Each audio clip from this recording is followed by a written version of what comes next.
चुकलं आमचं? आई बाबाच्या स्वप्नाचा आबळीया कायद्यात घेऊन जीवतोड मेहनत केली. काय मला नांगराला बैल नाही मिळाला म्हणून शेतल बापाच्या कांद्याला कांदा लावून मेहनत केली. मग तेव्हा आमची गरिबी, आमचं मागासले पण नाही दिसत का तुम्हाला?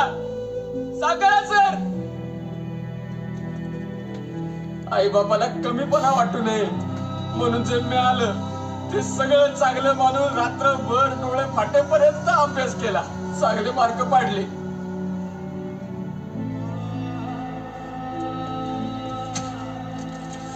मग ही जात, हे आरक्षण ते आलं कुठून मध्ये? कायम सोबत असणारे,